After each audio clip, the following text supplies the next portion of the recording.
Hello everyone, welcome back to our channel. दोस्तों, आज हम हिंदू विवाह एक धार्मिक संस्कार के रूप में इसके बारे में पढ़ेंगे। अक्सर एग्ज़ाम में क्वेश्चन पूछा जाता है कि हिंदू विवाह एक धार्मिक संस्कार है, कैसे समझाइए।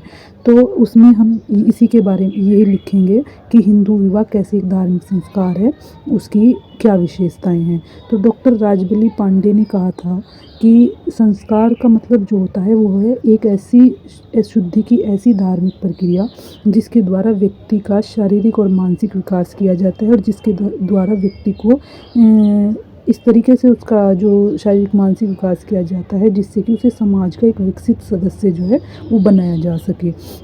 तो एक धार्मिक संस्कार के रूप में हिंदू विवाह की जो विशेषताएं हैं उनके बारे में पढ़ते हैं। पहले नंबर पे आता है विवाह एक आध्यात्मिक संबंध।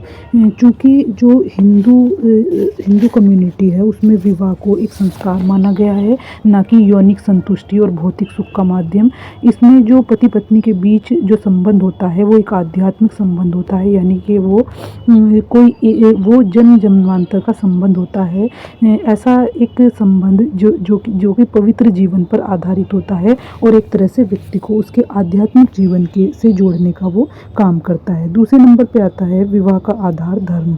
जो हिंदू कम्युनिटी है उसमें जो विवाह का उद्देश्य है वो उन धार्मिक कर्तव्यों को पूरा करना है जिसे कि एक गृहस्थ जीवन में प्रवेश करके ही पूरा किया जा सकता है। हमारे ऊपर अपने माता पिता, देवताओं, अतिथियों और इस संसार के बहुत सारे जीवों का ऋण होता है।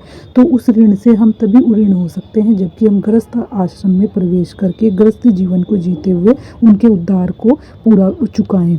तीसरे नंबर पे आता है विवाह संबंधों का स्थायित्व। जो हिंदू विवाह है वो इसलिए भी एक धार्मिक संस्कार है क्योंकि इसमें इसे एक स्थायित्व संबंध माना गया है, ना कि एक ऐसा संबंध जो कि जल्दी टूट जाए। ये एक जन्म जन्मांतर का संबंध है और इसमें दोनों पक्ष को, चाहे वो पत्नी हो या पति, किसी को भी अनुमति नहीं दी गई है कि वो इसे तोड़े। तो इसलिए भी जो हिंदू विवाह है चूँकि वो स्थायित्व होता है इसलिए भी ये एक धार्मिक संस्कार है। फोर्थ नंबर पे आता है मोक्ष प्राप्ति का साधन। जो धर्मशास्त्रों में ऐसा बताया गया है कि व्यक्ति जो है विवाह के बिना मोक्ष को प्राप्त नहीं कर सकता, क्योंकि जो मोक्ष तक पहुंचने के जो साधन है, यानी कि जो 3 पुरुषार्थ हैं शुरू के धर्म अर्थ जो काम, इनकी तीनों की पूर्ति ही विवाह संस्कार को पूरा करने के बाद होती है। यानी कि जब व्यक्ति गृहस्थ आश्रम में प्रवेश कर जाता है तभी वो इन पुरुषार्थों को पूरा कर पाता है, और जब वो इन पुरुषार्थों को यानी अपने इन कर्तव्यों को पूरा कर लेता है तभी वो चौथे पुरुषार्थ मोक्ष को प्राप्त करता है। 5th नंबर पे आता है व्यक्ति की स्थिति का निर्धारण। क्योंकि जो भारतीय समाज है वो एक अविवाहित व्यक्ति को कोई भी सामाजिक स्थिति नहीं देता।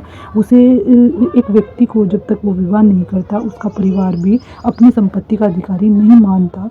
तो इसलिए भी जो हिंदू कम्युनिटी है उसमें विवाह को ज़रूरी माना गया है, ताकि व्यक्ति को एक सामाजिक स्थिति जो है वो प्रदान की जा सके और वो अपने परिवार के साथ रहकर अपने ऊपर जो उसका जो कर्तव्य उन्हें पूरा कर सके और एक समाज का अभिन्न हिस्सा जो है वो बन सके और अपने परिवार का और अपनी संपत्ति का अधिकारी भी बन सके। 6 नंबर पे आता है धार्मिक विधि विधान और अनुष्ठान। विवाह की जो संपूर्ण प्रक्रिया है उसमें जो अनुष्ठान पूरे किए जाते हैं, क्योंकि उनकी जो संख्या है वो पी.वी. काणे ने 39 बताई है, यानी 39 बताई है। लेकिन ये जो भी अनुष्ठान है, चाहे वो विवाह के अनुष्ठान हो, चाहे गृहस्थ जीवन से संबंधित अनुष्ठान हो, इन्हें व्यक्ति को इसलिए जीवन के लिए ज़रूरी बताए गए हैं क्योंकि यही व्यक्ति को आगामी जीवन के लिए तैयार करते हैं कि उसके ऊपर जो है किस तरह की जिम्मेदारी आने वाली है, ताकि वो उनके लिए तैयार हो सके। धार्मिक विधि विधान अनुष्ठानों का भारतीय समाज में इसीलिए सबसे ज़्यादा महत्व है क्योंकि व्यक्ति का शारीरिक मानसिक विकास करने के साथ साथ वो उसे एक मानसिक तौर पर तैयार करते हैं कि उसकी जो सामाजिक जो उसकी अपने परिवार से, समाज से रिलेटेड जो जिम्मेदारी है उसको वो सही ढंग से पूरा कर सके। आई होप आपको समझ आ गया होगा कि हिंदू विवाह किस तरीके से एक धार्मिक संस्कार है और इसका भारतीय समाज में इतना महत्व क्यों है। तो जब भी इस तरह क्वेश्चन आए कि हिंदू विवाह एक धार्मिक संस्कार है और इस समझाइए, तब आपको हिंदू विवाह की विशेषताएं बतानी है और उसका जो इम्पोर्टेंस भारतीय समाज में उसके बारे में लिखना है। आई होप आपको सब समझ आ गया होगा। वीडियो देखने के लिए आपका बहुत बहुत धन्यवाद।